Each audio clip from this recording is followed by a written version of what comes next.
Estamos aqui com Dom Pedro Casaldáliga, em São Félix do Araguaia, onde ele chegou em 1968 e nunca mais saiu. E é uma figura exemplar na luta contra a ditadura, na resistência dos povos da floresta, os camponeses, os indígenas, pelos direitos do povo brasileiro excluído. Então, vamos hoje conversar com Dom Pedro Casaldáliga.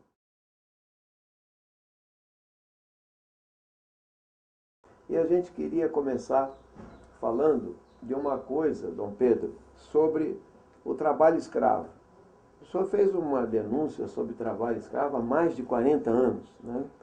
E hoje tem uma comissão parlamentar de inquérito no Congresso Nacional tratando do trabalho escravo, né? Ou seja, nós temos ainda trabalho escravo no campo e na cidade, e eu queria ver como o senhor vê isso. Quer dizer, ainda nós temos camponeses sendo tratados de forma quase escrava no nosso país. Por que não avança essa luta? Quem são os responsáveis?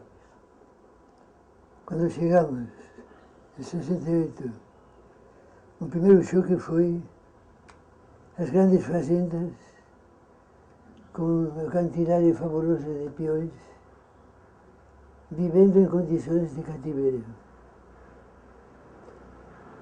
No ano 70, eu escrevi o texto Feudalismo e Escravidão no norte do Mato Grosso.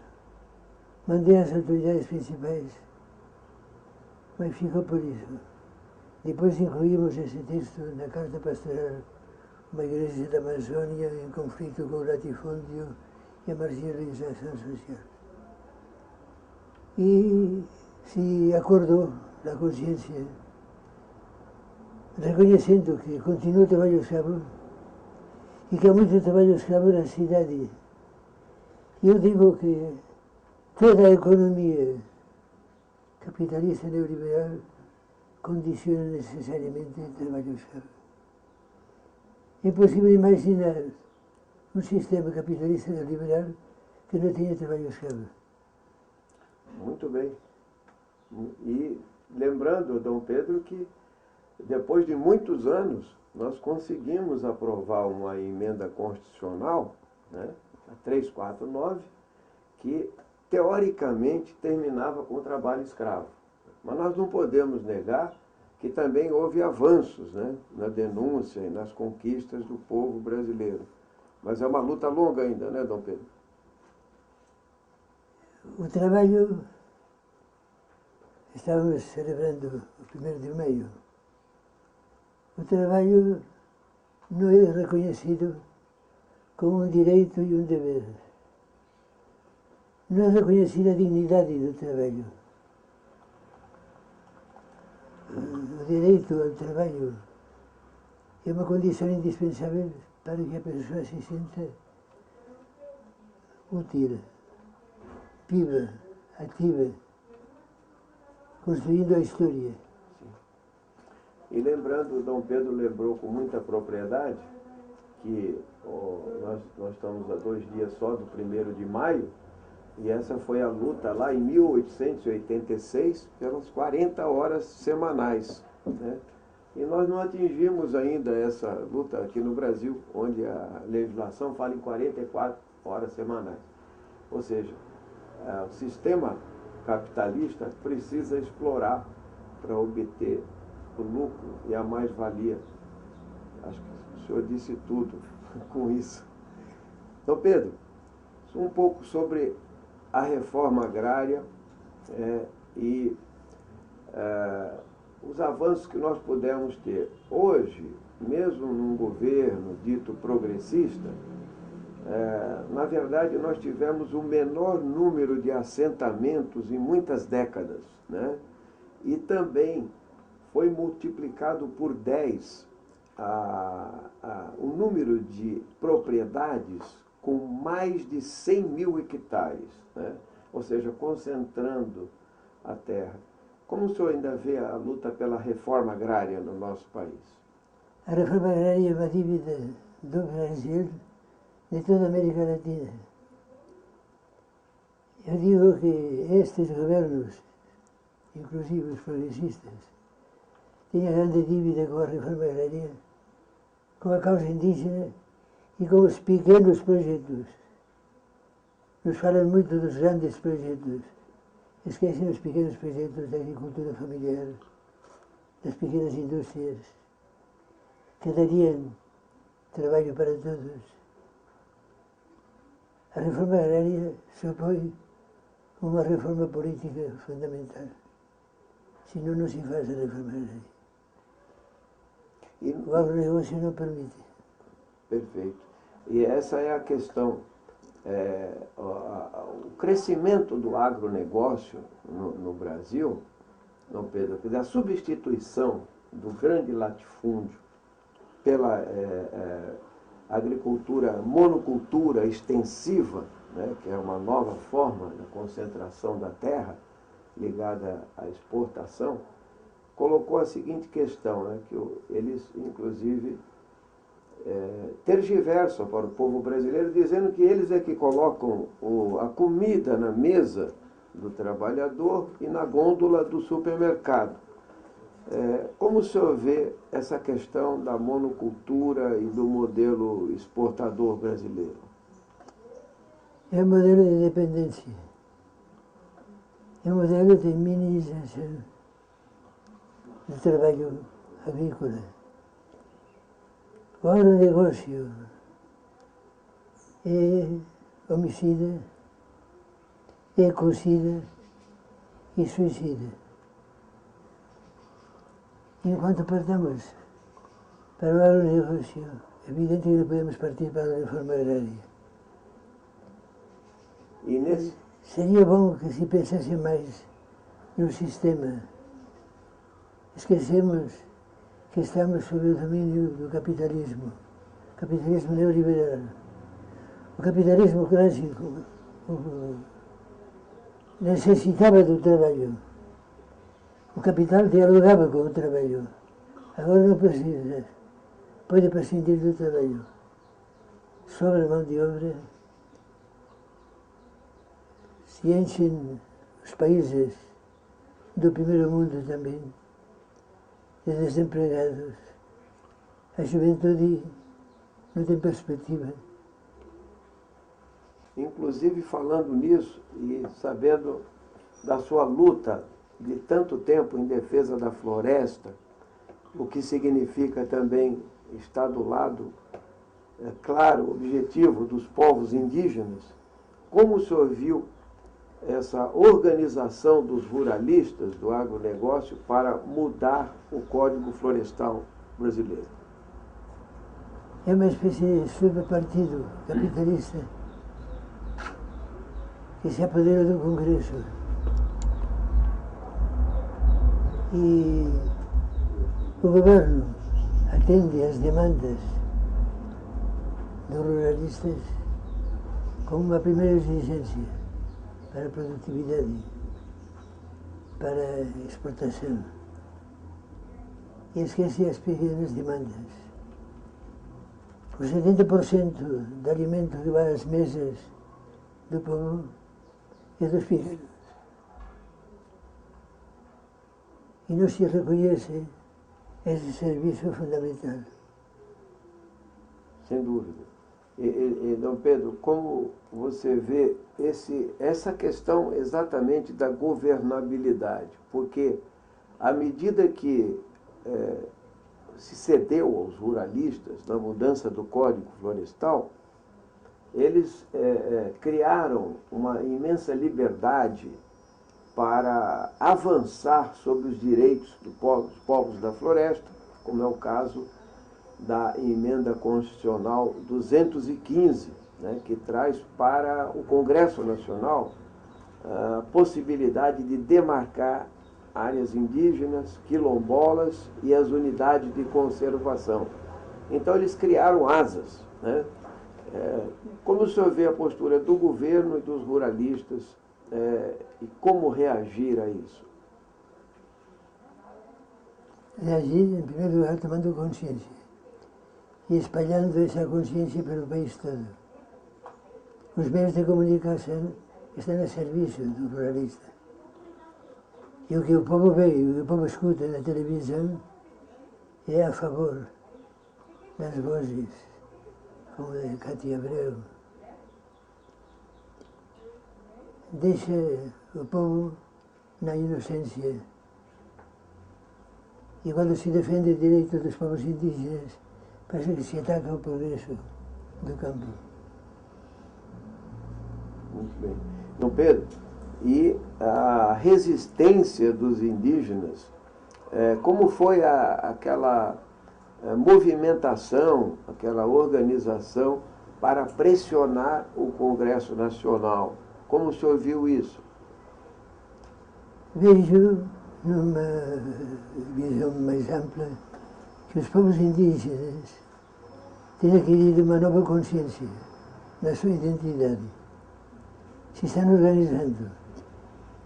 Quando eu cheguei aqui à América Latina, quase 50 anos atrás, os povos indígenas não se pronunciavam. Eram ignorados. Países com maioria indígena, como Bolívia ou Guatemala,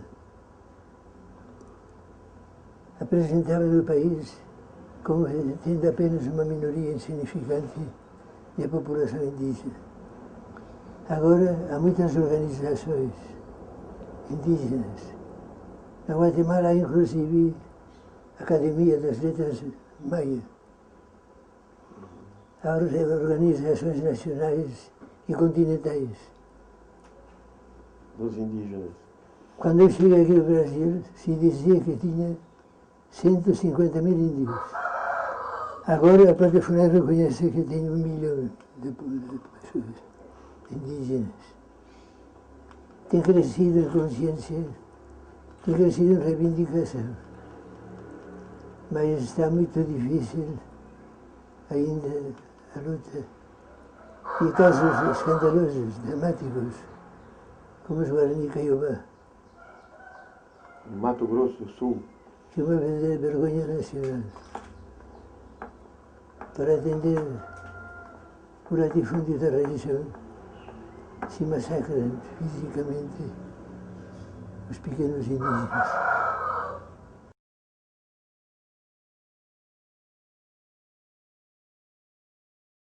Então, Dom Pedro, o senhor já disse em uma ocasião que é uma imoralidade cobrar e pagar a dívida externa. Hoje, a nossa dívida pública externa mais a interna, com os banqueiros, passa de 2 trilhões. E nós pagamos metade do orçamento do que se arrecada de impostos para pagar juros e amortizações. Com isso, falta para todo o resto. Como o senhor vê essa questão desse modelo, que obriga o país a pagar tanto, né, de dívida pública? Nega o país e canoniza os bancos. Estamos alimentando o capital especulativo. Estamos transferindo para os bancos as urgências em saúde, na educação, em comunicação. Eu acho que essa é a essência, porque nós estamos lá no Congresso para votar um plano de educação que propõe gastar 10% do PIB da economia global com educação, mas não passa. Está lá há 15 anos para ser votado. Enquanto isso, os banqueiros continuam sendo os grandes privilegiados. Por isso, eu acho que a financiarização da economia é talvez um dos maiores problemas do modelo, não, Dom Pedro? O problema é se parte para defender a vida ou para defender a economia. Uma economia que é homicida. Parece inconcebível que, no meio da modernidade toda e da nova consciência mundial, da globalização, que nos põe à vista a realidade de todos os países parece mentira que se possa continuar com uma economia que nega todo o aspecto humano. Os cristãos temos a advertência de Jesus. Não se pode servir a dois senhores. Não se pode servir ao povo e ao capital financiero. Dom Pedro, como o senhor, uma pessoa que está há tanto tempo aqui na região amazônica, vê esses grandes projetos desenvolvimentistas como Belo Monte e Jirau e Santo Antônio, esses grandes megaprojetos para o Brasil, e que impacto o senhor vê para o povo e para a natureza? O povo é negado. Se dá emprego na construção do grande projeto, é transitório em condições também de semi-escravidão.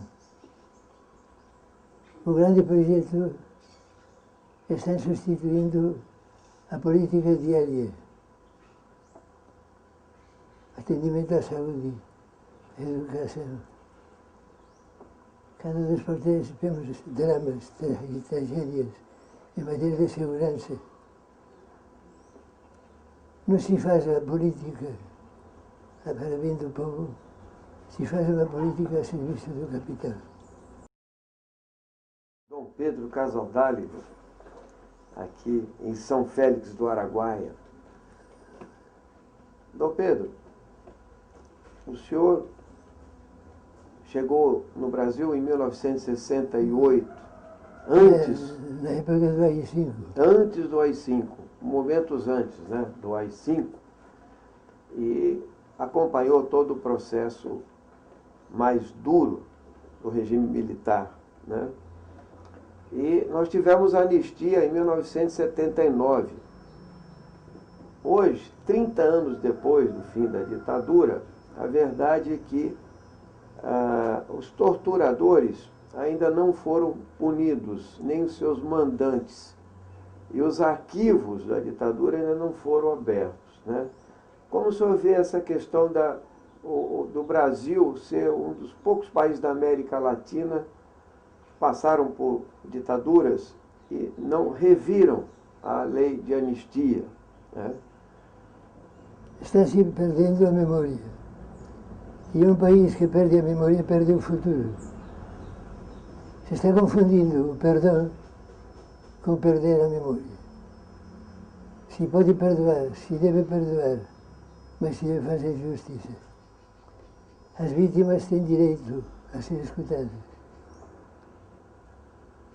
O país não poderá estar com a consciência tranquila enquanto não se faça essa justiça, atingindo a quem for preciso atingir, sem revanchismos, mas com clareza e constância. O senhor acha que essa Comissão da Verdade, que foi criada no governo atual, tem condições de aprofundar e trazer à tona muitos aspectos da ditadura que não foram revelados ainda? Tem condições, se profundiza, se não se deixa levar do medo, do receio de que algumas pessoas, algumas entidades, ou o próprio exército, se sentiriam ofendidos. Com uma revisão histórica, autêntica, do período da ditadura militar. Se não se faz essa revisão, sairemos de uma ditadura e partiremos para outra. De fato, já estamos sob a ditadura da economia e das multinacionais. E de um Brasil para poucos, com uma disparidade enorme. Se faz justiça para os pequenos bandidos infratores, não se faz justiça para os grandes. Inclusive agora, Dom Pedro, o senhor sabe que tem uma campanha feita por setores conservadores pela redução da maioridade penal. Inclusive alguns veículos de comunicação oficialmente estão em campanha pela redução da maioridade penal. Como o senhor vê isso? Em vez de se preocupar com a educação da infância e da juventude, dar condições de trabalho aos jovens, se parte para uma atitude que acaba sendo de vingança, que não limpa a consciência do país. Se tem experimentado em alguns países que o fato de reduzir a idade não solucionou o problema. Se se vai abismo adentro, se acaba valorizando a pena de morte também, uma grande solução para os crimes. O senhor acha que tem muita manipulação e senso comum em relação a essas questões feitas pelos órgãos de comunicação de massa? O povo lê um tipo de jornais, vê um tipo de televisão, e todo esse tipo de informação é a favor de uma injustiça que chamam dura. Uma injustiça do golpe imediato, sem ver as causas e sem olhar a perspectiva. As nossas cadeias são um escândalo de falta de respeito aos direitos humanos. Condicionam o futuro da juventude. A imensa maioria dos presos são jovens, de 18 a 35 anos aproximadamente.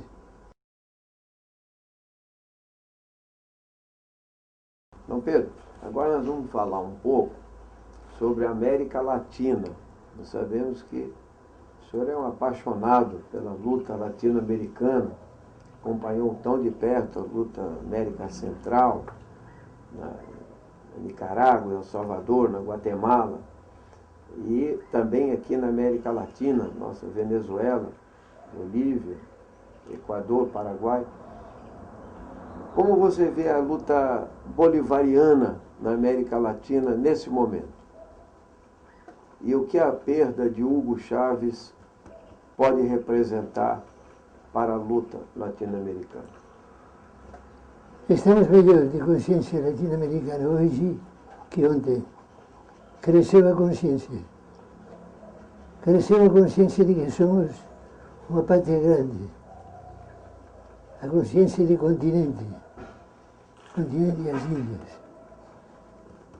Hugo Chávez, com a voz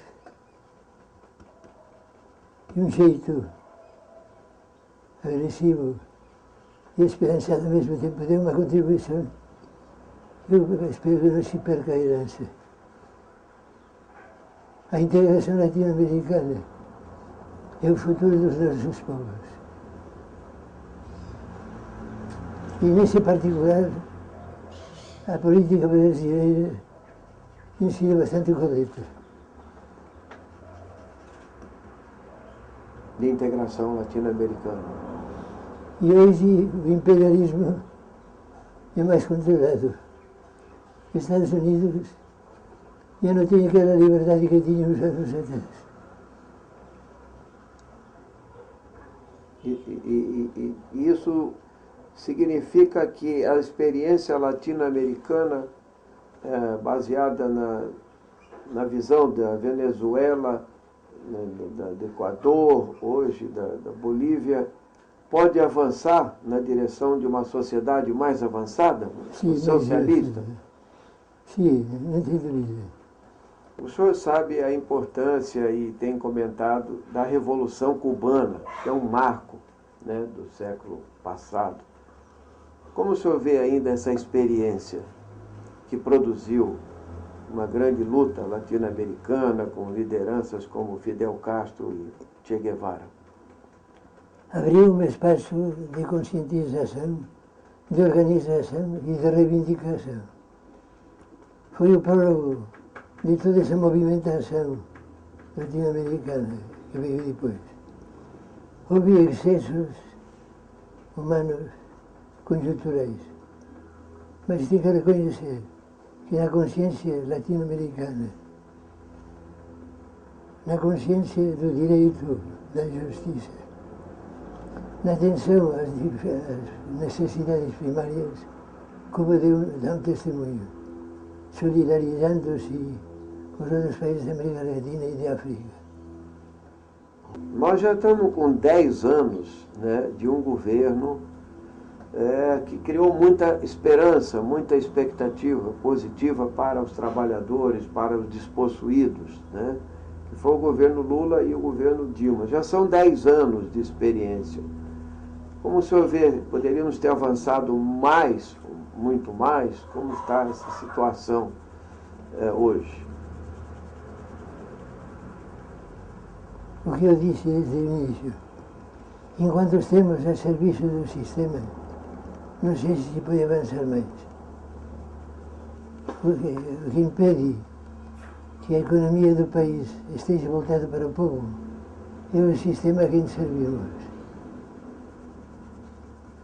Se tem feito alguns gestos significativos, tem melhorado a condição de vida de muitos brasileiros e brasileiras, mas o governo continua estando a serviço do capital internacional. E o senhor acha que isso não muda a consciência do povo, então, né? Nós estamos longe ainda de ter uma consciência de classe avançada no Brasil? Estamos longe, sim. Perfeito.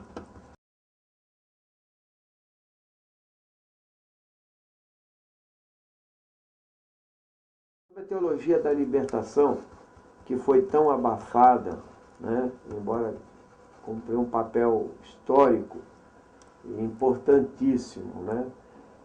O senhor vê a possibilidade de um ressurgimento com força de uma igreja de libertação, Está ressurgindo. com o novo Papa? Está ressurgindo. As comunidades eclesiais de base estão se reanimando. Há muitas pastorais sociais que atendem às necessidades básicas do povo. A chegada do Papa Francisco é mais uma luz de esperança. Não poderá fazer uma revolução, mas pode atuar com gestos concretos que corrigem a centralização excessiva, as dificuldades, as ambiguidades da Cúria Romana, que se dê ao leigo e à leiga, sobretudo, o lugar que merece. Que não se proíba falar de problemas que são problemas do povo. A verdade nos faz livres, diz Jesus no Evangelho. E ocultar a verdade nos faz escravos. A igreja tem que ser mais transparente, tomando consciência todos de que todos somos igreja. Não é o Papa só e os bispos, os padres religiosos. Todo católico é igreja. Com o espírito ecumênico aberto às outras igrejas e às outras religiões. Dom Pedro, com esse crescimento de um certo fundamentalismo religioso, particularmente ligado a igrejas pentecostais, inclusive que se manifestaram no Congresso Nacional, numa grande bancada parlamentar, o senhor vê ameaças ao Estado laico no Brasil? Não, ameaças ao Estado laico não. Vejo uma situação que cria confusão na mente do povo, que desarticula certas pastorais, que estimula que a reação seja fundamentalista também. Dentro da Igreja Católica há atitudes que são fundamentalistas, que privilegiam uma religião de celebração de cultos e não há vinculação de fé com a vida. Uma religião comprometida com as causas do povo, que são as causas do reino de Deus. E nesse aspecto o senhor vê a possibilidade de um diálogo interreligioso? E está se dando em certos setores. A teologia interreligiosa já é uma realidade. Vai lento, porque a consciência tem sido uma formação fundamentalista. Fora da igreja não havia salvação. E nós tínhamos a verdade toda. Agora temos mais consciência de que a verdade nos tem. Não somos nós que temos a verdade. Muito bem. Seria possível e desejável uma igreja sem o Estado do Vaticano? Hoje se faz essa revolução. Deveria ser o primeiro passo. Suprimir o Estado Vaticano, que o Papa não fosse chefe de Estado. É muito incômodo. Se o Papa não fosse? Chefe de Estado. Ah, chefe de Estado. É muito incômodo pensar agora na nova vinda do Papa ao Brasil. Mesmo que se diga que é uma visita pastoral, mas ele é tratado como chefe de Estado. E as outras igrejas, as outras religiões têm direito a reclamar, a reivindicar igualdade para todos. A separação da igreja e do Estado é uma condição para que a religião seja consciente, livre, participativa. Somente com o espírito ecumênico se poderá conseguir que a igreja saia do reduto e que evangelize verdadeiramente. Muito bem. Meu Pedro, hoje a participação da juventude no Brasil, e nós somos um país de muitos jovens, né? Nós podemos dizer que ela tem sido aquém, abaixo do que seria o desejável, né? Participação dos jovens na vida social, política, né? Que recado o senhor mandaria para essa juventude brasileira hoje, para as grandes mudanças que o Brasil necessita? Como o senhor veria isso? Eu tomei consciência de que é juventude, de que eles não são no futuro, senão são no presente, de que têm direito, sobretudo, a bens fundamentais, da saúde, da educação, da comunicação, que não se deixem comprar facilmente, que façam da sua vida um protesto, uma reivindicação, uma militância. E os que são cristãos, que recordem a dita daquela camiseta. É fácil trazer o Cristo Jesus no peito. O difícil é ter peito para seguir Jesus. Uma pergunta ainda sobre a religião, Dom Pedro. A teologia da prosperidade abençoa o enriquecimento ilícito? Falar de teologia da prosperidade é negar a teologia da cruz. O Evangelho não nos promete prosperidade, nos promete justiça, paz, liberdade. Nos promete o reino de Deus. A prosperidade está sendo considerada como um milagre permanente da providência de Deus sobre algumas pessoas que venderam a sua consciência e se aproveitam da necessidade dos pequenos, prometendo milagres que Deus não faz. O grande milagre que Deus faz, que acompanha, é a dignidade da pessoa humana, o respeito da criação, um futuro para o universo inteiro. É muito lamentável que o povo pobre, acha que está sendo castigado por Deus. Foi castigado na miséria, na marginalização. Sendo que a opção do Deus de Jesus, que nós veneramos, é a opção pelos pobres. E chama de bem-aventurados os pobres. Não aos que nadam em prosperidade, mas aqueles que nadam em justiça e em paz.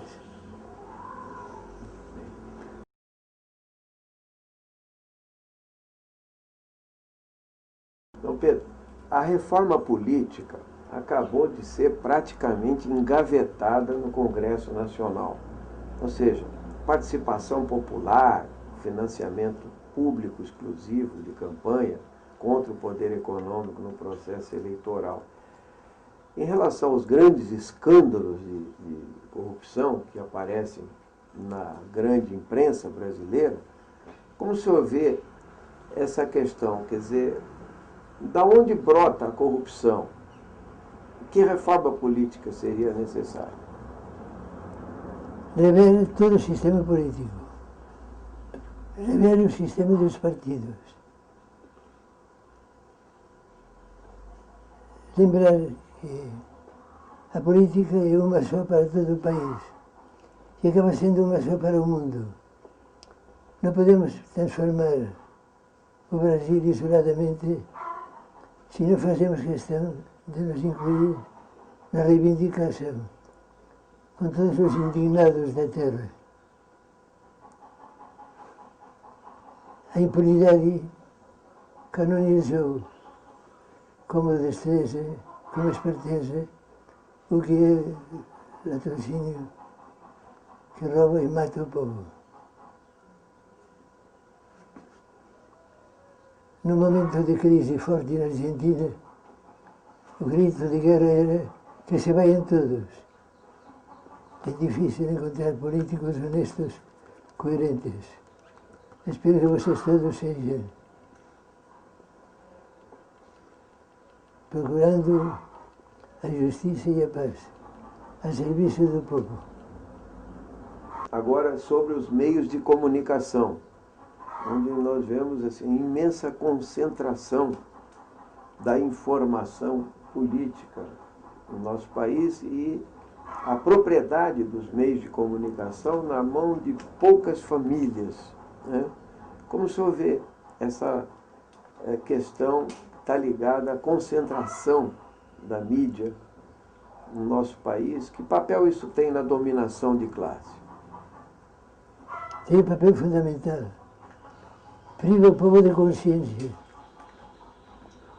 Condiciona os votos quando chega a hora da campanha. Faz com que a verdade não se possa ouvir. E o povo acaba pensando que é próprio da política ser corrupta. Estar político aqui no sertão era estar brigado com alguém. Parece que a consciência nacional e internacional apagada, política é, por natureza, corrupção e mentira. Nós deveríamos gritar também que se vayan todos, que nos fiquem uma consciência clara e uma vontade sincera de trabalhar pelo povo. Aqui, às margens do rio Araguaia, tão lindo, que mensagem de esperança o senhor mandaria para o povo brasileiro? Eu tenho repetido a palavra de um soldado espanhol. Somos soldados derrotados de uma causa invencível. As nossas causas valem mais que a nossa vida, porque são as nossas causas as que dão sentido à nossa vida. Que levantemos a esperança. Pode faltar tudo menos a esperança. Acreditamos na vida, acreditamos no Deus da vida, acreditamos na vida do povo. Bem, nós estamos terminando essa entrevista com Dom Pedro Casaldáliga e eu só posso dizer, esse é Dom Pedro Casaldáliga. nosso amigo, camarada, companheiro do povo brasileiro. Vice-emérito, pensa do museu. Bem-humorado, sarcástico, com uma imensa profundidade.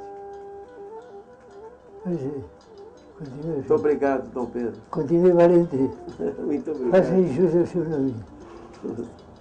Vamos dar um abraço aqui, companheiro. Isso é realmente um privilégio estar com você aqui. Muito obrigado pelo seu esforço, pela nossa entrevista.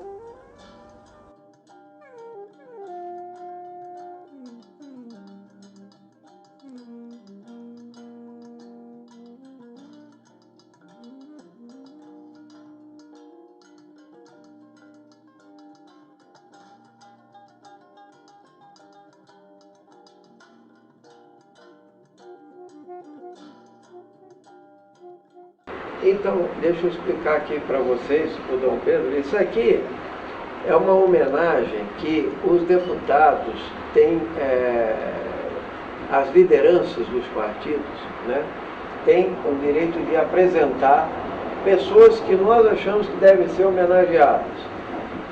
Há 2 anos, há 3 anos já, né, nós pedimos que fosse homenageado Dom Pedro, embora ele não pôde comparecer lá, mas para nós tem muito valor, porque se alguém que merece o mérito é ele, e muitos que não tem lá. Então, essa é a medalha do mérito legislativo lá do Congresso Nacional, e esse é o diploma aqui, que eu fiz questão de vir entregar pessoalmente para Dom Pedro Casaldáliga, porque pela luta, né? Pela luta toda. A gente agradece porque não é um assunto pessoal, é um assunto coletivo, de povo, de luta. As causas, a gente fala muito das causas. Dizia um filósofo espanhol, eu sou eu e minhas circunstâncias. Eu digo, eu sou eu e minhas causas. As causas pelas quais a gente luta valem mais que a própria vida. Exatamente. Porque dão sentido à vida, essas coisas. Como estamos vendo agora o último número da agenda latino-americana. Este ano é o próximo. É sobre liberdade e libertação. Liberdade e libertação. O pessoal pode comprar várias agendas que estão dentro do título do partido, né? Claro.